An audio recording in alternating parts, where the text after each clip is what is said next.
আদব ভাইয়া। আদাব। দেখো আজকের ক্লাসটা মোটামুটি 40 মিনিটের মতো হবে। তো আজকের ক্লাসে শুরু করলাম। তো গুণগত রসায়ন, ঠিক আছে। তো এই গুণগত রসায়নে প্রথমে হচ্ছে তোমার কিছু মডেলের কথা আছে। ওই মডেলগুলো হচ্ছে মোটামুটি সবাই পড়ে, আর ওই মডেলগুলো হচ্ছে পরে পড়াবো, হচ্ছে মানে একদম শেষের দিকে যখন হচ্ছে কিছু পড়াবো তখন পড়াবো। এখন হচ্ছে যেগুলো হচ্ছে ইম্পর্টেন্ট জিনিস, যেমন হচ্ছে কোয়ান্টাম সংখ্যা, এইটা পড়াবো। কোয়ান্টাম সংখ্যা থেকে হচ্ছে কোশ্চেন আসে। কোয়ান্টাম সংখ্যা এটা তো খুব গুরুত্বপূর্ণ একটা টপিক। এই টপিকটা পড়াবো আজকে, ঠিক আছে। প্রায় 40 মিনিট ধরে এই একটা টপিক পড়াবো। এই একটা টপিক থেকে কোশ্চেন পাবা এবং এই এই কোশ্চেনটা অ্যান্সার করার চেষ্টা করবা। কোয়ান্টাম সংখ্যা থেকে একটা সৃজনশীল পাবা মোটামুটি। আচ্ছা দেখো, কোয়ান্টাম সংখ্যা, ঠিক আছে। কোয়ান্টাম সংখ্যা কাকে বলে একটু কেউ বলতে পারবা? কোয়ান্টাম সংখ্যা কাকে বলে একটু কেউ বলতে পারবা? কেউ বলতে পারবা? জি কোয়ান্টাম ভাইয়া, হ্যাঁ বলো ভুলে বলো। গেছি ভাইয়া। অন্যরা কেউ পারবা? স্যার, কোনো একটি ইলেকট্রন নিউক্লিয়াসের কোন শক্তি স্তরে আছে বা উম, আকৃতি বা কি জানি গুছিয়ে বলতে পারতেছি না। আরিয়ান রাজু বলতে পারবা?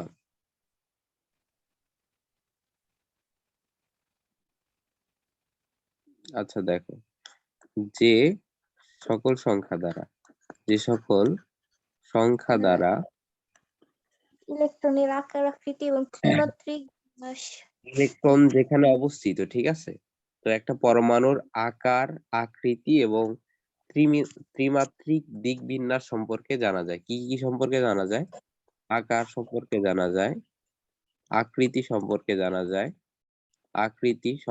জানা যায়, তারপর কি বললাম, ত্রিমাত্রিক দিক বিন্যাস সম্পর্কে জানা যায়, ত্রিমাত্রিক দিক বিন্যাস সম্পর্কে জানা যায়, দিক বিন্যাস। আর কি জানা যায়? যে ইলেকট্রনের ঘূর্ণন দিক, ঠিক আছে। ইলেকট্রন কোন দিকে ঘুরতেছে, ইলেকট্রনের ঘূর্ণন দিক সম্পর্কে জানা যায়, ইলেকট্রনের ঘূর্ণন দিক সম্পর্কে জানা যায়। তাহলে কোয়ান্টাম সংখ্যা থেকে আমরা কি কি জানতে পারি বলতো একটু? এক নম্বর হচ্ছে আকার জানতে পারি, আকৃতি জানতে পারি, ইলেকট্রনের আকৃতি জানতে পারে, ত্রিমাত্রিক বা বিন্যাস, দ্বিমাত্রিক বিন্যাস জানতে পারে, দ্বিমাত্রিক ইলেকট্রন ইলেকট্রনের ঘূর্ণন। ইলেকট্রনের ঘূর্ণন, ঠিক আছে। আমরা এই কয়টা বিষয় জানতে পারি। তো এখন এই কিছু বিষয় নিয়ে হচ্ছে আমরা দেখবো। দেখো যে ইলেকট্রনের আকার কোনটা দ্বারা প্রকাশ করে। কোয়ান্টাম সংখ্যা হচ্ছে 4টা। কোয়ান্টাম সংখ্যা কয়টা? একটা ইলেকট্রনের জন্য কোয়ান্টাম সংখ্যা 4টা। শুধুমাত্র একটি ইলেকট্রনের জন্য, একটি ইলেকট্রনের জন্য কোয়ান্টাম সংখ্যা কয়টি? 4টি, ঠিক আছে। এটাকে বলা হয় কোয়ান্টাম সংখ্যার সেট। কোয়ান্টাম সংখ্যা কয়টি? 4টি, ঠিক আছে। এই 4টিকে একটি ইলেকট্রনের জন্য বলা হয় কোয়ান্টাম সংখ্যার সেট। কোয়ান্টাম সংখ্যার সেট বলে, কোয়ান্টাম সংখ্যার সেট বলে। এই কোয়ান্টাম সংখ্যা থেকে এই যে এই মাত্র একটা টপিক পড়াবো, এখান থেকে পলির বর্জন নীতি, তারপর হুন্ডের নীতি, আউবাউ নীতি, হ্যাঁ এই প্রত্যেকটা নীতি তুমি এই কোয়ান্টাম সংখ্যা যদি জানো তাহলে বুঝতে পারবা, ব্যাখ্যা করতে পারবা। বুঝতে পারছো? আচ্ছা, আমি এগুলো সব কিছু ক্লিয়ার করে দিলাম। এখন দেখো, তো কোয়ান্টাম সংখ্যা হচ্ছে 4টা। একটা হচ্ছে কি প্রধান কোয়ান্টাম সংখ্যা, একটা হচ্ছে প্রধান কোয়ান্টাম সংখ্যা। সবাই একটু লিখে নাও, কোয়ান্টাম সংখ্যা, প্রধান কোয়ান্টাম সংখ্যা। তারপর হচ্ছে সহকারী কোয়ান্টাম সংখ্যা। সবাই একটু লেখো, কোয়ান্টাম সংখ্যা। আর একটা হচ্ছে কি সংখ্যা? ম্যাগনেটিক কোয়ান্টাম সংখ্যা। ম্যাগনেটিক কোয়ান্টাম সংখ্যা। কোয়ান্টাম সংখ্যা, আর একটা হচ্ছে কি স্পিন কোয়ান্টাম স্পিন কোয়ান্টাম সংখ্যা। আচ্ছা, এই প্রধান কোয়ান্টাম সংখ্যাকে কি দ্বারা প্রকাশ করা হয়? এন এন দ্বারা। দ্বারা। এন দ্বারা। এন, ঠিক আছে, এটা একটু লিখে রাখো। প্রধান কোয়ান্টাম সংখ্যাকে এন দ্বারা প্রকাশ করা হয়। সহকারী কোয়ান্টাম সংখ্যাকে এল দ্বারা প্রকাশ করা হয়। ম্যাগনেটিক কোয়ান্টাম সংখ্যাকে এম দ্বারা প্রকাশ করা হয়। স্পিন কোয়ান্টাম সংখ্যাকে এম দ্বারা প্রকাশ করা, ঠিক আছে। এল তো দ্বারা প্রকাশ করা হয়। তাহলে প্রধান কোয়ান্টাম সংখ্যা এম দ্বারা প্রকাশ করা হয়, সহকারী এল, তারপর হচ্ছে ম্যাগনেটিক এম, আর স্পিন কোয়ান্টাম সংখ্যা হচ্ছে কি দ্বারা প্রকাশ করা হয়? এস দ্বারা, ঠিক আছে। এল দ্বারা আচ্ছা, প্রকাশ দেখো, করা এই হয়। প্রধান কোয়ান্টাম সংখ্যা, এই প্রধান কোয়ান্টাম সংখ্যা কি নির্দেশ করে? এটা দ্বারা নির্দেশ করে যে আকার, ঠিক আছে, আকার নির্দেশ করে। এটা দিয়ে কি নির্দেশ করে? আকার আকার। নির্দেশ। আকার নির্দেশ করবে। আরেকটা স্যার হচ্ছে চৌম্বকীয় কোয়ান্টাম সংখ্যা, গণন কোয়ান্টাম সংখ্যা, এগুলো কি স্যার? এগুলো তো আছে। হ্যাঁ হ্যাঁ দিতেছি, দাঁড়াও। ম্যাগনেটিক মানে এই সহকারী কোয়ান্টাম সংখ্যা কি দ্বারা আকার আর আকৃতির মধ্যে পার্থক্য কি? আকৃতি, আকার এবং আকৃতির মধ্যে পার্থক্য কি? আকার এবং আকৃতির মধ্যে পার্থক্য কি বলতে পারবা? স্যার জি, প্রশ্নটা আবার বলুন। বললাম যে আকার এবং আকৃতির মধ্যে পার্থক্য কি? প্রধান কোয়ান্টাম সংখ্যা দ্বারা এই এন এর মানে হচ্ছে তোমার যেই অরবিটালে বা ইয়াতে থাকবে সেটার আকার বোঝায়, আর ওটা বলছে সহকারী কোয়ান্টাম সংখ্যা দ্বারা আকৃতি বোঝায়। তো আকার আর আকৃতির মধ্যে পার্থক্য কি? আকার এবং আকৃতির মধ্যে পার্থক্য কি?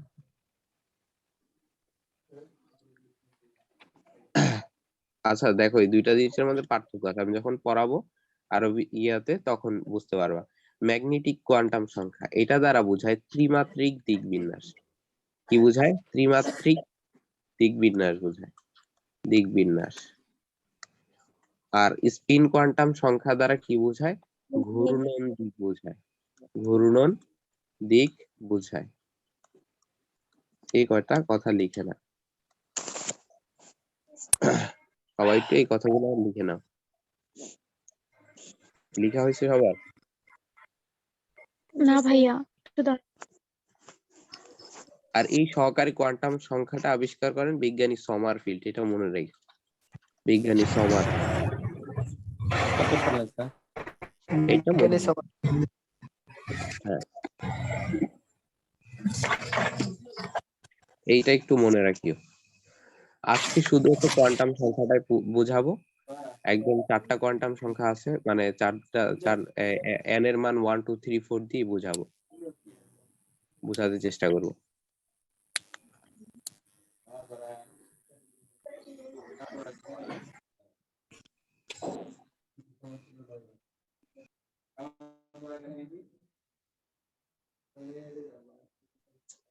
শেষ। আচ্ছা ঠিক আছে, তাহলে আমি এটা মুছে দিই। আচ্ছা দেখো, আমি হচ্ছে দুইটা ঘরে নেই, একটা হচ্ছে এন, ঠিক আছে, একটা হচ্ছে এন, আর একটা হচ্ছে এল, আর একটা হচ্ছে এম, আর একটা হচ্ছে এস, ঠিক আছে। তাহলে এন হচ্ছে কি? প্রধান কোয়ান্টাম সংখ্যা। এন কি? প্রধান কোয়ান্টাম সংখ্যা।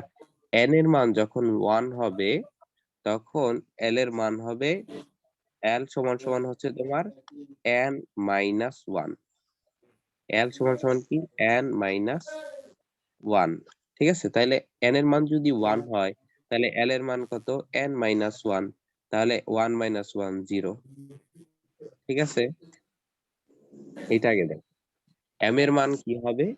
এম এর মান হবে মাইনাস এল থেকে প্লাস এল পর্যন্ত, মাঝখানে 0, এখানে স্যার ইনক্লুড। স্যার স্ক্রিনে তো কোনো লেখা দেখতে পাচ্ছি না স্যার, এখন লেখা যাচ্ছে। হয়তো কোনো সমস্যা হচ্ছিল, কিন্তু আমি স্ক্রিনে লিখছি। আচ্ছা দেখো, তাহলে এখন বললাম লেখা কি মাইনাস এল, তারপর হচ্ছে এখানে মাঝখানে 0 থাকবে প্লাস এল পর্যন্ত, তাহলে এখানে শুধু 0 আছে, তো এম এর মান হবে 0। আর একটা এম এর মানের জন্য দুইটা এস এর মান থাকবে, একটা হচ্ছে প্লাস হাফ আর একটা হচ্ছে মাইনাস হাফ। একটা হচ্ছে কি হাফ প্লাস হাফ, আর একটা হচ্ছে মাইনাস হাফ। বুঝতে পারছো সবাই এটা? জি স্যার। আচ্ছা, এরপরে দেখো আমরা একটু আস্তে আস্তে ভিতরে ঢুকবো। দেখো, তারপরে n এর মান যদি হয় 2, তাহলে l এর মান হবে 0 এবং 1। ঠিক আছে, তাহলে এই m এর মানটা কত হবে? এটার জন্য 0, আর এটার জন্য -1 0, আর এটা হচ্ছে 1। ঠিক আছে, তাহলে এটার জন্য পাবো কি প্লাস মাইনাস হাফ, আর এটার জন্য কি পাবো প্লাস মাইনাস হাফ হাফ, আর সামনে কত ইনটু হচ্ছে 3টা পাবো, তাই না? বুঝতে পারছো এটা? বুঝতে পারছো কিনা একটু বলো আমাকে।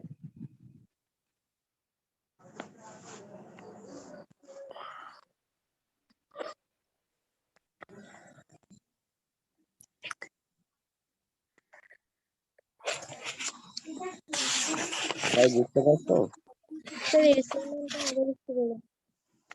হ্যাঁ, জি আমি ভাই বুঝতে আবার একটু পারছি। বলুন। আচ্ছা দেখো, এই যে n এর মানের জন্য l এর মানটা -1 হবে, তাহলে n-1 শূন্য, n-1 শূন্য, আর একটা হচ্ছে 1, মানে n-1 মানে 2 - 1, তাহলে কি হয় 1, তাহলে 1 থেকে 0 পর্যন্ত, তাহলে n-1 থেকে 0 পর্যন্ত এটা আমরা লিখতে পারি n-1 থেকে 0 পর্যন্ত। ঠিক আছে, এটাকে আমরা এভাবে লিখতে পারি।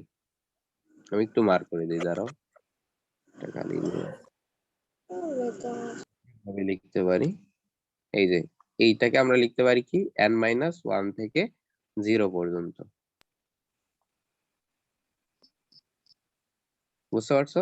এইটা মনে রাখবে, n-1 থেকে 0 পর্যন্ত, তাহলে n-1 থেকে 0 পর্যন্ত 0, আর হচ্ছে কি 1। ঠিক আছে, আচ্ছা যদি 3 হয়, এরপরের গুলা বুঝাচ্ছি, আগে এইটা বুঝায় নেই, n আর l টা বুঝায় নেই। যদি 3 হয় তাহলে l এর মান কত হবে? 0 0 1 1 2। 2। ঠিক আছে, কি হবে l এর মান 0 1 2। 2 বুঝতে পারছো? এটা সবাই বুঝতে পারছো কিনা বলো? জি ভাইয়া। আচ্ছা, যদি 4 ভর্তি হয় ভাই। তাহলে কি হবে? যদি 4 হয় তাহলে কি হবে? যদি n এর মান 4 হয় তাহলে l এর মান কত কত হবে আমাকে একটু বলো। 2 3 0 1 2 3। 1 0 1 2 3 3। আচ্ছা, এই যে 4টা আসলো, ঠিক আছে, এই 4টা দিয়া কোনটা কি রিপ্রেজেন্ট করে? এই এইটা দিয়া বোঝায় কি s, এটা দিয়ে বোঝায় কি p, L এটা দিয়ে বোঝায় কি d, আর এটা দিয়ে বোঝায় f। হ্যাঁ। বুঝতে পারছো? জি ভাইয়া। আচ্ছা, এস এর আকৃতি কি বলো তো? এস এর আকৃতি কি তোমাদের প্রশ্ন, সবাই হচ্ছে টাইপ করে লিখবা, কেউ ইয়াতে গোলাকার। লিখবা বলবা না। ডিম্বাকার। এস এর আকৃতি কি তোমাদের প্রশ্ন, কেউ হচ্ছে ইয়াতে বলো না, চ্যাটে লেখো, মানে এখানে হচ্ছে বক্সটা আছে না, ওখানে লেখো, কারণ তাহলে বললে হচ্ছে হজবর লিখে দেবে প্রশ্ন। এটা আমি দাঁড়াও, এটা ফুল ক্লিয়ার করে আমি লিখে দিচ্ছি, তারপর আবার লিখবো। এস এর আকৃতি কি? এস এর আকৃতি কি? এস এর আকৃতি কিরূপ? এটা হচ্ছে তোমাদের প্রশ্ন, এটা পড়ছো সবাই, এটা এমসিকিউ তে আসে। কি রূপ? এটার অ্যান্সারটা লিখো সবাই হচ্ছে। এখানে এই যে চ্যাট বক্স আছে না, মানে ইয়াতে জুমে, ওখানে লেখো, আমি দেখতেছি। শুধু হচ্ছে আমাকেও পাঠাতে পারো, বা এভরিওয়ান না পাঠায় আমাকেও পাঠাইতে পারো, শুধু আমারটা সিলেক্ট করে পাঠাইলে আমি দেখতে পারবো। আচ্ছা, একজন বলছে যে ডাম্বেল আকার, ডাম্বেল আকার। অন্যরা সবাই একটু লেখো, অন্যরা সবাই একটু লেখো তো, বাকিরা লেখো চ্যাটে, আমি চ্যাট চেক করতেছি।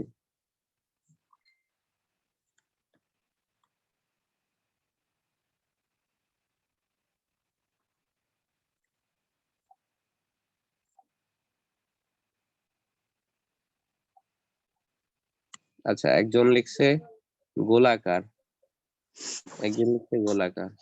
আচ্ছা, আর বাকি যারা আছে লেখো গোলাকার। আর একজন লেখো, আরো একজন আছে মনে হয়, আর যারা আছে একটু লেখো।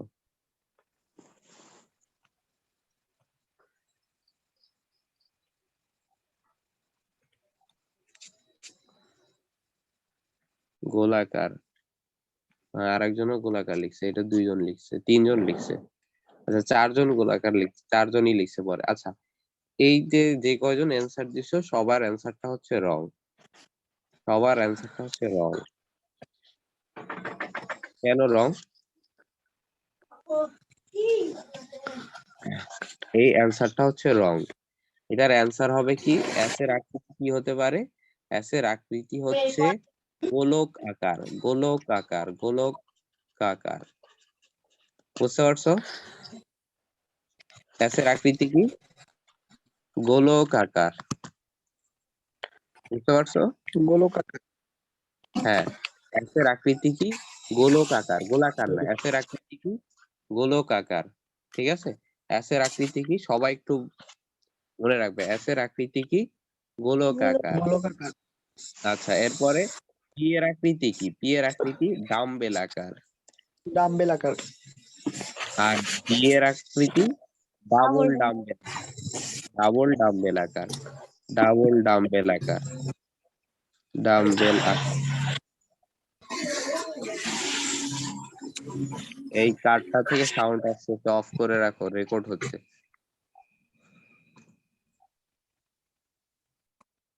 বুঝতে পারছো সবাই?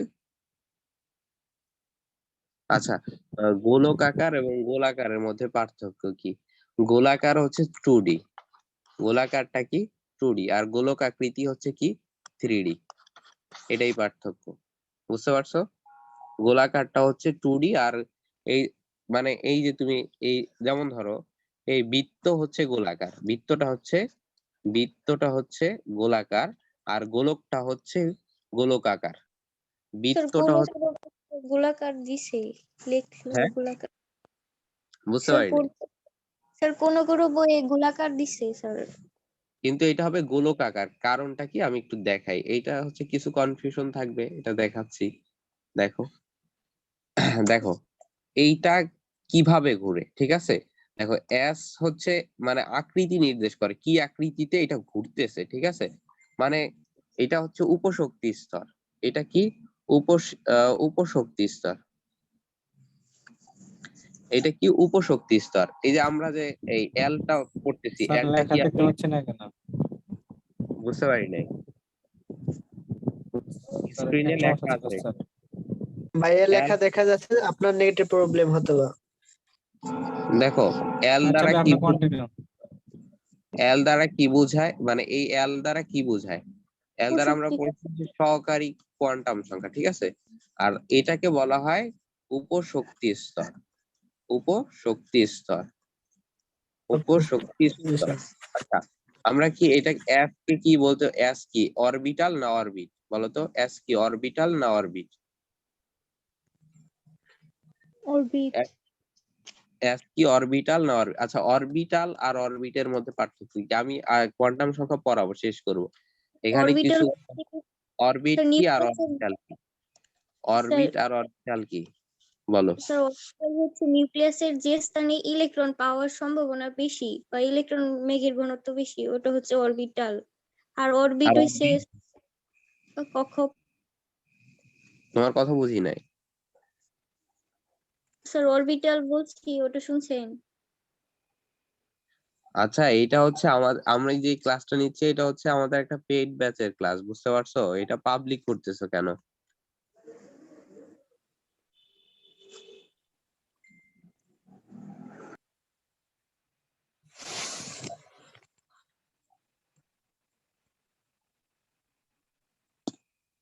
দেখো এদিকে, এটা তো হচ্ছে আমাদের হচ্ছে একটা পেইড কোর্সের ক্লাস। দেখো এটা এটা পাবলিক করতেছো কেন তোমরা? এদিকে দেখো। কি হয়েছে ভাইয়া? না দেখলাম হচ্ছে পাবলিক গ্রুপে হচ্ছে ইয়ার লিংকটা দিছে কে জানি জুমের। আচ্ছা যাই হোক দেখো। সরি স্যার জানতাম না স্যার, এখন রিমুভ করে দিছি। আচ্ছা দেখো এস হচ্ছে কি, এস হচ্ছে কি, এসটা বললাম হচ্ছে কি উপশক্তি স্তর, ঠিক আছে? এই যে আমরা এল দ্বারা হচ্ছে যেটা বুঝাই, যে আমরা যেটা দেখছিলাম একটা হচ্ছে কি আহ একটা কি জানি দেখছি, প্রথমটা কি দ্বারা আমরা প্রকাশ করছিলাম? এন দ্বারা, তাই না? আর এন হচ্ছে দ্বারা। এন, জি এম, এল আর এম একটা এন হচ্ছে এন, ঠিক আছে? এই এনটা হচ্ছে অরবিট, ঠিক আছে, এটা হচ্ছে অরবিট।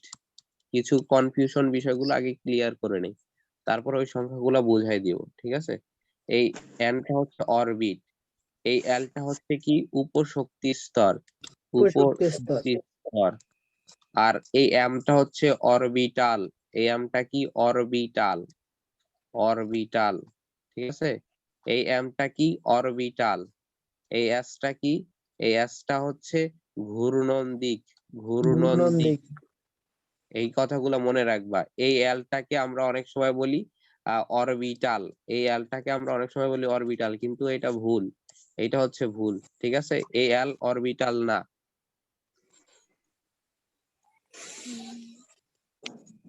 এই এল অরবিটাল না, বুঝতে পারছো? এই এলটা কি অরবিটাল না, বুঝতে পারছো? জি ভাইয়া। আর কার কোনো কনফিউশন হবে এইটা নিয়ে? কোনটা হচ্ছে এই এসপিডিএফ কিন্তু অরবিটাল না, এসপিডিএফ কিন্তু অরবিটাল না, এই এসপিডিএফ এগুলা কিন্তু অরবিটাল না, বুঝতে পারছো? এগুলা অরবিটাল না, জি ভাইয়া, এগুলার অরবিট। অরবিটাল থাকে। ঠিক আছে, এটা অরবিটও না, এটা উপশক্তি স্তর, এস উপশক্তি স্তর, এগুলো উপশক্তি স্তর। জি ঠিক ভাইয়া। আছে, দেখো আমি ক্লিয়ার করি, প্রত্যেকটা জিনিস বুঝাই দিচ্ছি। হয়তোবা ভাবতেছো ভাই অরবিটাল জাস্ট নাম্বার গুলা পড়াই দিবেন এনাফ, কিন্তু এখানে কিছু বেসিক বিষয় আছে, সেগুলো নিয়ে আলোচনা করতে হবে। দেখো যেটা নিয়ে আলোচনা করতেছিলাম, এন, এল, তারপর হচ্ছে এম, আর ছিল এস। এন এর মান যদি হয় 4, তাহলে এল এর মান কি কি? 0, 1, 0 2, 1 2 3। 3। 0 1 2 এর 3। মানে এস। এইটা হচ্ছে এস, 1 হচ্ছে, দেখো এইটা হচ্ছে এস, আর এই 1 হচ্ছে কি পি, এই 2 হচ্ছে কি ডি, এই 3 কি ডি এফ। এফ। ঠিক আছে, বুঝতে পারছো? 0 কি এস, এটা কি পি, এটা ডি, এটা হচ্ছে 3 কি এফ হচ্ছে এফ। দেখো এম এর মান এটার জন্য কি শুধু 0, এইটার জন্য কি -1 0 1, -1 0 1। এইটা হচ্ছে 2 -1 0 1 2। ঠিক আছে, এটা কি -3, তারপর হচ্ছে -2, আবার -1 0 1 2 3। বুঝতে পারছো? আমি যখন বক্স পদ্ধতিতে আসবে তখন আমি এই বিষয়টা আরো বুঝাই দিব। ঠিক আছে, বক্স পদ্ধতিতে যখন আমরা করব তখন আমরা বুঝাবো বিষয়টা আরেকটু। আর এই এস এর মানটা কি হবে? এই জিরোর জন্য কি হবে? +-1/2, +-1/2। এটার জন্য কি হবে? 3 ইন্টু +-1/2। প্রত্যেকটা একের জন্য কত? +-1/2। এটার জন্য কত? 5 +-1/2। এটার জন্য কত? +-1/2। ঠিক আছে, তাহলে প্রত্যেক এটার জন্য কয়টা হবে? 7। ঠিক আছে, 7। ঠিক আছে, দেখো এখন আমরা ইলেকট্রন সংখ্যা মিলাই। এইখান থেকে যদি বলে 4 কক্ষপথে, মানে এই জায়গা হচ্ছে কক্ষপথ, বা এটাকে বলা হয় অরবিট, এটাকে বলা হয় আরেক নাম অরবিট। যদি বলে চতুর্থ অরবিটে, ঠিক আছে, তো এটাকে আমরা কি দ্বারা, এইটাকে অনেক এই যে আমরা দেখো কে এল এম এন, এটাকে কিন্তু আবার এন শেলও বলা হয়, এটাকে এন শেলও বলা হয়, এন শেল। ঠিক আছে, এটাকে কি শেল বলা হয়? এন শেলও বলা হয়। ঠিক আছে, এটাকে কি শেল বলা হয়? এন শেলও বলা হয়। বুঝতে পারছো তোমরা? এটাকে কি শেল বলা হয়? N shell. ঠিক আছে, প্রথম এই কেটাকে বলা হয় প্রথম শেল, এলটাকে বলা হয় দ্বিতীয় শেল, এমটাকে বলা হয় তৃতীয় শেল, এনটাকে বলা হয় চতুর্থ শেল। বুঝতে পারছো? জি স্যার। জি ভাইয়া। এইটা হচ্ছে প্রথম শেল, এটা দ্বিতীয় শেল, এটা তৃতীয় শেল, এটা চতুর্থ শেল। অনেক সময় যদি বলে দেয় যে কে শেল, ঠিক আছে, কে মানে কি? প্রথম শেল, এল মানে দ্বিতীয় শেল, এম মানে তৃতীয় শেল, এন মানে চতুর্থ শেল। বুঝতে পারছো সবাই? জি স্যার। সবাই বুঝতে পারছো? সবাই বুঝতে পারছো কিনা একটু জি বলো তো। ভাইয়া। স্যার। আচ্ছা দেখো আমি এটা ইরেজ করি, এতটুকু এতটুকু ইরেজ করে দিই। আচ্ছা, এইটা কিভাবে হলো এগুলো তো বুঝতে পারলা যে এইটা কিভাবে হলো। এইটার জন্য কি n-1 থেকে 0 পর্যন্ত, ঠিক আছে, n-1 থেকে 0 পর্যন্ত। আর এই m মানে কি? প্লাস, মানে মাইনাস এল থেকে 0, আর হচ্ছে প্লাস এল। ঠিক আছে, আর এস মানে কি? প্রত্যেকটার জন্য, প্রত্যেকটা এল এর জন্য এক এক দুইটা মানে একটা প্লাস মাইনাস হাফ অর্থাৎ দুইটা ইলেকট্রন। দেখো এখন আমি কিছু বিষয় বোঝাবো। দেখো আমরা যখন পড়ছি মানে যখন 9-10 এ পড়ছি তখন আমরা এই বিষয়টা দেখো আমরা যখন পড়ছি এই বিষয়টা মানে 9-10 এ যখন পড়ছি যে একটা অরবিটে কয়টা ইলেকট্রন থাকে 2n² পড়ছো কিনা বলো? জি টু স্যার। এন স্কয়ার পড়ছো কিনা? দেখো তাহলে এখানে যদি 4 হয় তাহলে কত হবে? 2 ইনটু হচ্ছে 4 স্কয়ার মানে কত? 2 ইনটু 16 ইনটু তাহলে কত? 32 বুঝতে পারলা? জি স্যার। তাহলে এই অরবিটালে ইলেকট্রন থাকে কয়টা? অরবিটে ইলেকট্রন থাকে কয়টা? 32টা, ঠিক আছে? তারপরে দেখো এই এস দেখো এখন আমি 32টা ইলেকট্রনের হিসাব দেই এখানে। এইগুলা দিয়ে ইলেকট্রন বোঝায়। এখানে 2টা, ঠিক আছে? এখানে 2টা, এখানে কয়টা? 6টা, এখানে কয়টা? 10টা, এখানে কয়টা? 14টা। তোমরা যে পড়ো যে হচ্ছে এস অরবিটালে থাকে ইলেকট্রন 2টা, এই যে 2টা দেখছো এই মানে এস উপশক্তি স্তরে ইলেকট্রন থাকে 2টা, এই যে দেখাচ্ছি দাঁড়াও। এই এস উপশক্তি স্তরে ইলেকট্রন আছে এই যে 2টা। পি উপশক্তি স্তরে পড়ি আমরা 6টা ইলেকট্রন, এই যে 6টা ইলেকট্রন। এদের ডি উপশক্তি স্তরে 10টা ইলেকট্রন থাকতে পারে, এই যে 10টা। এফ উপশক্তি স্তরে ইলেকট্রন থাকতে পারে 14টা, এই যে দেখো 14টা ইলেকট্রন। দেখছো? মানে ওই যে তোমরা যেটা মুখস্থ করো এই জায়গায় কিন্তু সবকিছু দেওয়া আছে, বুঝতে পারছো? এখান থেকে দেখলে হচ্ছে তোমরা বুঝতে পারবে বিষয়টা। সবাই ক্লিয়ার বিষয়টা? হ্যাঁ স্যার। আচ্ছা, এই এস উপশক্তি স্তরের মধ্যে কয়টা অরবিটাল? এই একটা অরবিটাল। পি উপশক্তি স্তরের মধ্যে 2টা অরবিটাল, ঠিক আছে? আমি একটু কিছু মুছি নাহলে হচ্ছে একদম হিজিবিজি হয়ে গেছে।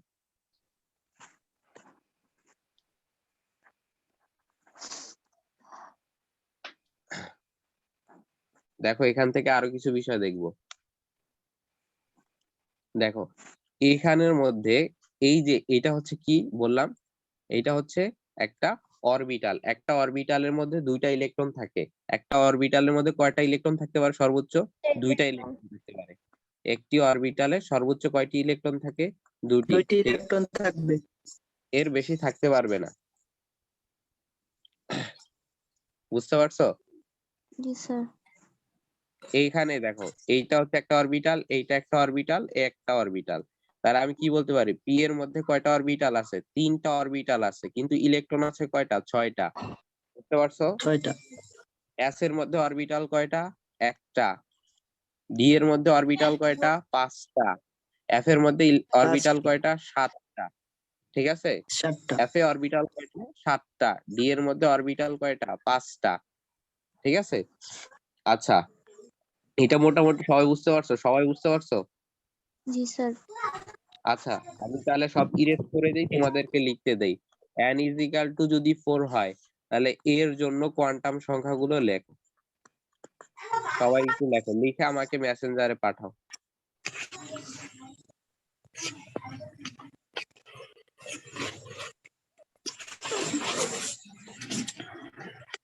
এটা একটু লিখে সবাই আমাকে মেসেঞ্জারে পাঠাও।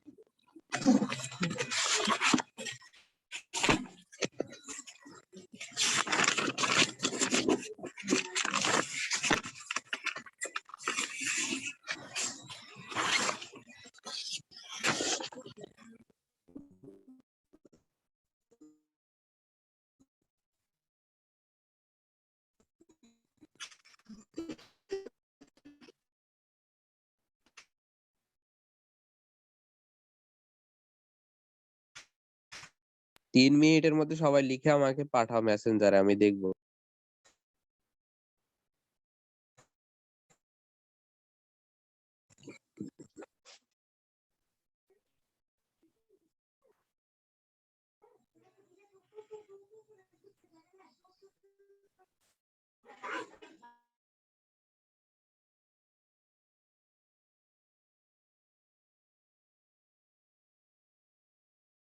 সবাই আমার ইনবক্সে পাঠাবা, ঠিক আছে?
সবার লেখা স্যার হয়েছে?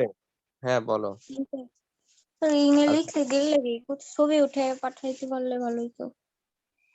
আচ্ছা, তোমরা লিখে আমাকে পাঠিয়ে দিও, ঠিক আছে? সবাই সবাই আমাকে লিখে পাঠাই দাও।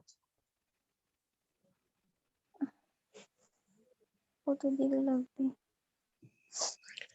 আচ্ছা তোমরা হচ্ছে লিখে তারপরে ইয়ে করিও। আচ্ছা আমি হচ্ছে শেষটুক বুঝাই দিই। আর অল্প কিছু সময় আছে, আর 7-8 মিনিটের মতো আছে। আমি হচ্ছে আর কিছু টপিক আছে, এটা বুঝাই দিচ্ছি। দেখো, আহ্বাও নীতি আমরা এখন দেখবো হচ্ছে আহ্বাও নীতি। আহ্বাও নীতি, আহ্বাও নীতি, ঠিক আছে? আহ্বাও নীতিটা কি? এই নীতির ক্ষেত্রে বলা হচ্ছে যে তোমার এই আহ্বাও কিন্তু একটা জার্মান শব্দ, যার অর্থ হচ্ছে বিল্ডিং আপ। যার অর্থ কি? Building up. মানে তোমার উচ্চ শক্তির স্তর থেকে, মানে তোমার সর্বপ্রথম ইলেকট্রনটা কোথায় ইনপুট হবে? ইলেকট্রনটা হচ্ছে নিম্ন শক্তি স্তরে যাবে। নিম্ন শক্তি নিম্ন স্তর শক্তি থেকে স্তরে যাবে, পূর্ণ হয়ে থাকে। উচ্চ শক্তি স্তরে। উচ্চ শক্তি স্তরে যাবে, স্তরে যাবে। তো আমরা কিভাবে বুঝবো কোনটা নিম্ন শক্তি স্তর আর কোনটা উচ্চ শক্তি স্তর? তো এইটাকে আমরা দেখতে হবে n+l দিয়ে। ওই যে এইটা হচ্ছে কি প্রধান কোয়ান্টাম সংখ্যা, আর এটা হচ্ছে সহকারী কোয়ান্টাম সংখ্যা। এখন 4f অপেক্ষায় ধরো 5s বড় না ছোট, ঠিক আছে? এটা আমরা দেখবো। তো এখানে n এর মান হচ্ছে 4, f এর মান কত? f এর মান আমরা জানি কত? 3, ঠিক আছে? ইজিক্যাল টু কত? 7। আর এই জায়গায় কত? 5 প্লাস হচ্ছে 0, ঠিক আছে? ইজিক্যাল টু কত? 5। তাহলে এই জায়গায় কোনটা বড়? এই জায়গায় 7 বড়, ঠিক আছে? তাহলে 4f টা বড়, ঠিক আছে?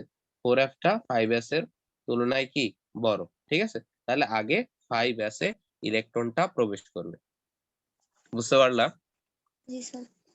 আচ্ছা তারপরে দেখো, যদি এরকম দেয় যে নিচের কোন শক্তি, মানে কোনটিতে আগে ইলেকট্রন প্রবেশ করবে, এরকম দিল। ধরো দিল 3d আর দিল হচ্ছে 4s, কোনটার মধ্যে আগে ইলেকট্রন প্রবেশ করবে এটা আমরা দেখি। 3d, 3 প্লাস হচ্ছে d এর মান কত? 2, ঠিক আছে? Is equal two 5। আর এই জায়গায় 4s, ঠিক আছে? তাহলে 4 প্লাস হচ্ছে 0, 4, ঠিক আছে? তাহলে আগে কে কোথায় ইলেকট্রন প্রবেশ করবে? আগে হচ্ছে কোথায় ইলেকট্রন প্রবেশ করবে? এই জায়গায় 4s এর মধ্যে আগে ইলেকট্রন প্রবেশ করবে। আচ্ছা আমরা আরেকটু কিছু দেখি। দেখো যদি এরকম একই হয়, যেমন হচ্ছে এরকম হচ্ছে 3p আর হচ্ছে 4s, এখন বলছে যে কোথায় আগে ইলেকট্রন প্রবেশ করবে। দেখো এখানে যদি আমি n+l নীতিটা খাটাই, তাহলে দেখবো এটা কত? এই জায়গায় 3 প্লাস হচ্ছে কত? এই জায়গায় 1, ঠিক আছে? 4। আর এই জায়গায় কত? 4 প্লাস হচ্ছে 0 ইজিক্যাল টু 4। এখন দেখো এই দুইটার মধ্যে সমান। এখন দেখতে হবে যে কার আহ আগে কার প্রবেশ প্রধান স্যার। প্রধান কক্ষপথ আগে, ঠিক আছে? কক্ষপথ আগে, এইটা আমাকে দেখতে হবে, ঠিক আছে? সেইটা আগে প্রবেশ করবে। তো এইটার প্রধান কক্ষপথটা আগে, সিরিয়াসটা, তাই এখানে আগে ইলেকট্রন প্রবেশ করবে। বুঝতে পারলা? জি স্যার। অনেক সময় প্রশ্ন আসে 2D কি কারণে অসম্ভব, 2D কি সম্ভব? প্রশ্ন আসে 2D কি সম্ভব, এরকম একটা প্রশ্ন আসে। সম্ভব কি কারণে বা অসম্ভব কি কারণে হবে, এটা যদি হচ্ছে তুমি প্রুভ করতে যাও, তাহলে দেখো 2, ঠিক আছে? 2 আর ডি, ডি এর মান কত? ডি এর মান কত একটু বলো? ডি এর মান যেমন কত? 2, ডি এর মান কত? 2 ডি এর মান 2, ঠিক আছে? আচ্ছা এখানে এন এর জন্য, এন এর জন্য আমরা এল এর মান কি পাই? এন যদি 2 হয় তো এল এর মান কত পাই? 0 আর 1 পাই, 2 কি পাই? কোয়ান্টাম সংখ্যা পাই না। সুতরাং হচ্ছে কি 2D অসম্ভব। বুঝতে পারলা? 2D তাই কি অসম্ভব। ক্লিয়ার? জি স্যার। আচ্ছা এই প্রশ্নগুলো হচ্ছে আসে। এখন হচ্ছে আমরা দেখবো আহ আহ, পলির বর্জন নীতি। পলির বর্জন নীতি, পলি বলছে যে কোনো একটা ইলেকট্রনের জন্য 4টি কোয়ান্টাম সংখ্যার মান এক হতে পারে না।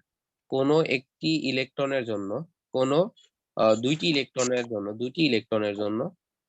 কোনো দুইটি ইলেকট্রনের জন্য কোয়ান্টাম সংখ্যার মান কখনো এক হয় না। কোয়ান্টাম সংখ্যার মান কখনো এক হয় না। কোয়ান্টাম সংখ্যার মান কখনো এক হয় না, কখনো এক হয় না। এইটাই আজকে বুঝাবো। এরপর হচ্ছে এরপরের দিন ইনশাল্লাহ ইয়াটা বুঝাবো, হুন্ডের নীতিটা বুঝাবো। তো এইটাই হচ্ছে এই শেষ টপিক, আর হচ্ছে 3 মিনিট আছে, এটাই শেষ বুঝাচ্ছি। দেখো ধরো এখানে হচ্ছে এরকম আছে নাইট্রোজেন। নাইট্রোজেনের পারমাণবিক সংখ্যা কত বলো তো? 7 7। আচ্ছা, এটার ইলেকট্রন বিন্যাস কি 1s2 2s 2 2p 2p কত 2p3, তাই না? দেখো, এই যদি বলে যে এই নাইট্রোজেনের চতুর্থ নাইট্রোজেনের পঞ্চম ইলেকট্রন ও ষষ্ঠ ইলেকট্রনের জন্য পঞ্চম ইলেকট্রন আর ষষ্ঠ ইলেকট্রনের জন্য কোয়ান্টাম সংখ্যা লেখো। তো আমি কি লিখবো দেখো, এইটার জন্য কোয়ান্টাম সংখ্যা লিখবো কি, এই যে এই জায়গায় আছে না, এখানে আসছে না পঞ্চম ইলেকট্রনটা এবং ষষ্ঠ ইলেকট্রনটা এখানেই তো আছে, তাই না? 2 স্যার 4টা গেল, এখানে আছে কি পঞ্চম ইলেকট্রন এবং ষষ্ঠ ইলেকট্রন। তো পঞ্চম ইলেকট্রনের জন্য তাহলে আমাদের কি করতে হবে, দেখো এখানে আমি পেলাম কি, PYPZ তিনটা ভাগ এখানে এখানে কি পেলাম, এখানে n এর মানটা পেলাম কত 2, তাহলে l এর মানটা কত, p এর জন্য l এর মান কত 1, তাই কিনা বলো? আচ্ছা, তো এইটাকে আমরা একটু বক্স পদ্ধতিতে লিখি। তাহলে বক্স পদ্ধতিতে লিখবো কিভাবে, এইভাবে লিখবো, এইভাবে লিখবো, তাই না? এর মান জি স্যার ঠিক আছে, এভাবে লিখবো। এটাকে ধরা হয় -1, এটাকে 0, এটাকে +1 ধরা হয়। তো Plus এইটা 1. হচ্ছে পঞ্চম ইলেকট্রন, ঠিক আছে, এটা হচ্ছে পঞ্চম ইলেকট্রন। তো পঞ্চম ইলেকট্রনের জন্য এই m এর মান কত -1, আর এইটা কি একমুখী আছে, তাই এটা হচ্ছে কি +1/2, ঠিক আছে, এটা কি প্লাস। আর ষষ্ঠ ইলেকট্রনের জন্য কত হবে 2 1, এই জায়গায় গেছে। তো ষষ্ঠ ইলেকট্রনটা হচ্ছে মান কত 0, আর এটা হবে কি +1/2। তাহলে কি এই দুইটার ক্ষেত্রে কি কোয়ান্টাম সংখ্যার মান এক হলো? 4টা কোয়ান্টাম তো হয় না, ঠিক আছে। সুতরাং কি এখানে আমরা বলতে পারি 4টি কোয়ান্টাম সংখ্যার জন্য, মানে একই পরমাণুর 4টি বা একই পরমাণু, ঠিক আছে, একই পরমাণুর 2টি ইলেকট্রনের জন্য কখনো কোয়ান্টাম সংখ্যার মান এক হবে না। বুঝতে পারলাম? জি স্যার ক্লিয়ার? তাহলে জি ভাই। আমি কি কি কোয়ান্টাম সংখ্যা পড়লাম, তারপরে কি পড়লাম, আর হচ্ছে পলির বর্জন নীতি পড়লাম, আর হচ্ছে আহ্বায়ক নীতি পড়লাম। আগামী দিন হচ্ছে আমরা ইনশাল্লাহ পড়ার চেষ্টা করব হচ্ছে তোমার বিজ্ঞানী হুন্ডের নীতি পড়ার চেষ্টা করব। আর এর পাশাপাশি হচ্ছে ইয়াটা পড়বো, তোমার রাদারফোর্ড মডেল এবং হচ্ছে বোর পরমাণু মডেল। এরপরে ইনশাল্লাহ আমরা ম্যাথে চলে যাব, ঠিক আছে, ওই দুইটা করায় ওখান থেকে যা ম্যাথ আছে ইনশাল্লাহ শেষ করাই দিব। তো আজকে এই পর্যন্তই, তাহলে সবাই হচ্ছে ভালো